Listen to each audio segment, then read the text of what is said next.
देखिएगा। हम लोग चुटकुला नाच गीत गाने जा रहे हैं और पसंद आएगा तो लाइक शेयर सब्सक्राइब करिएगा। और हमारे चैनल के नाम है राजमती लोकगीत। नमस्ते दीदी, अपने यूट्यूब चैनल पर स्वागत करती हैं। हमारे चैनल के नाम है राजमती लोकगीत।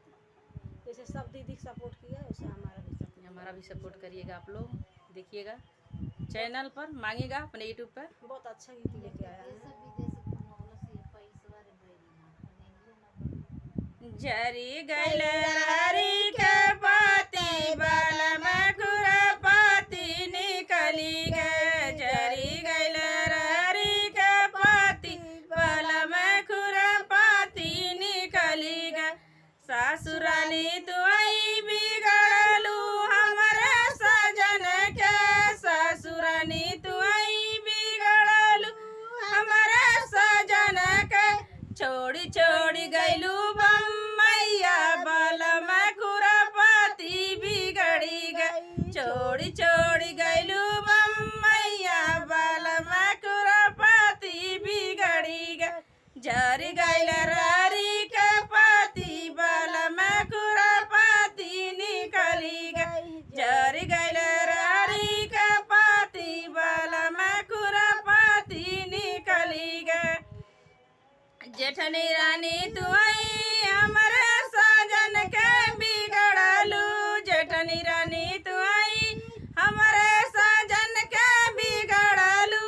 नान सुतवलू से जरिया बाल में खुरपाती निकली गई। नान सुतवलू से जरिया बाल में खुरपाती निकली गई। झरी गैल हरी के पाती बाल में खुरपाती निकली गई। झरी गैल हरी के पाती बाल में खुरपाती बिगड़ी गई। ननदी रानी तुई हमरे सजन के बिगड़लू। ननदी रानी तुई हमरे सजन के बिगड़लू। रोज रोज नैना लड़वलू बाल में खुरपाती बिगड़ी गई। रोज रोज नैना लड़वलू बाल में खुरपाती निकली गई। जरी गैल हरी के पाती बाल में खुरपाती बिगड़ी गई। जरेल हरी के पाती बाल में खुरपाती निकली गई।